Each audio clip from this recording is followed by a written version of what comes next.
সংসদের প্রথম অধিবেশনে এই মুহূর্তে বক্তব্য রাখবেন মাননীয় সংসদ সদস্য আব্দুল্লাহ আল মামুন। আপনার সময় 2 মিনিট। ধন্যবাদ মাননীয় স্পিকার। আমাকে অত্যন্ত দুঃখের সহিত বলতে হচ্ছে যে 1971 সালে 30 লক্ষ শহীদের রক্তের বিনিময়ে অর্জিত সোনার বাংলাদেশ আজ ভালো নেই। মাননীয় স্পিকার, এখন শুধু চারদিকে খুন খারাপি, সন্ত্রাসী, চাঁদাবাজি, লুটপাট ও ধর্ষণের খবর শোনা যায়। গত 48 ঘন্টায় সারা দেশে 12টি হত্যাকাণ্ড ঘটেছে। গাজীপুরে 5 জনকে গলা কেটে নির্মমভাবে হত্যা করা হয়েছে। সীমান্তে বিএসএফ এর গুলিতে 2 যুবক নিহত হয়েছে। চুয়াডাঙ্গায় কৃষককে পিটিয়ে হত্যা, খুলনায় যুবককে পিটিয়ে হত্যা, রাঙামাটিতে ইউপিডিএফ সদস্যকে গুলি করে হত্যা করা হয়েছে। চুরির অপবাদে খুঁটিতে বেঁধে নির্যাতন করে কিশোরী আত্মহত্যা করেছে। শেরপুরে 11 বছরের কিশোরীকে ধর্ষণ করে তাকে হত্যা করা হয়েছে। মাননীয় স্পিকার, আমরা এমন এক দেশে বাস করি যেখানে দর্শকের পক্ষে উকিল পাওয়া যায়, আর রায় হলেও তা কার্যকর হওয়ার পূর্বেই আসামি জামিন পেয়ে যায়। মাননীয় স্পিকার, আমি আরো স্পষ্ট করে বলতে চাই, ফেনীতে কিশোরীকে ধর্ষণের দায়ে মসজিদের ইমামকে গ্রেফতার করা হলো। ডিএনএ টেস্ট করে জানা গেল সেই কিশোরীকে ধর্ষণ করেছে তার আপন বড় ভাই।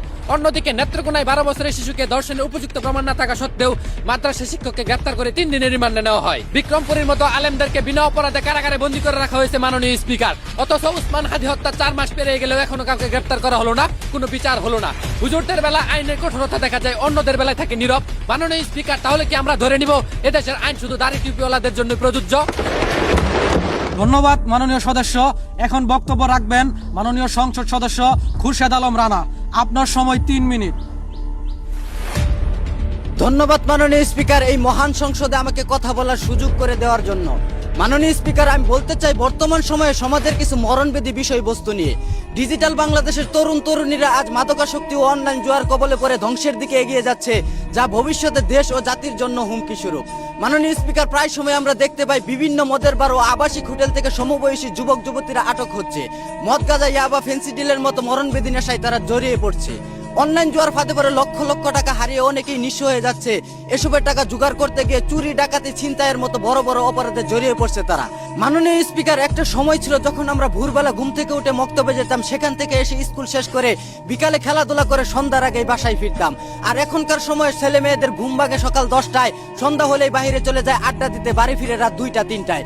মাননীয় স্পিকার, এসব রুখতে হলে পারিবারিক সচেতনতার পাশাপাশি ধর্মীয় শিক্ষার প্রতি গুরুত্ব দেওয়া আমাদের খুব জরুরি। মাননীয় স্পিকার, আমি আরো বলতে চাই, বর্তমানে শিক্ষা প্রতিষ্ঠানে রাজনীতি থাকায় ছাত্রছাত্রীরা পড়াশোনা বাদ দিয়ে নেতাদের পিছনে ছোটাছুটি করছে। পরিবার ও নিজের ক্যারিয়ারের কথা চিন্তা না করে রাজনৈতিক ভবিষ্যৎ করতে নেতাদের গাড়ির পিছনে ছুটছে তারা। কিন্তু দিন শেষে দেখা যাচ্ছে নেতার ছেলে নেতাই হচ্ছে, আর কর্মীরা সারা জীবন কর্মী থেকে যাচ্ছে। এমন বৈষম্য আমরা আর দেখতে চাই না মাননীয় স্পিকার। মাননীয় স্পিকার, আমি আরেকটি বিষয় এই মহান সংসদে তুলে ধরতে চাই, তা হলো দেশের হলুদ সাংবাদিকদের কথা। তিলকে তাল বানিয়ে নিউজ করা এখন তাদের নিত্যদিনের কাজ হয়ে দাঁড়িয়েছে। মাননীয় স্পিকার, গুরুত্বপূর্ণ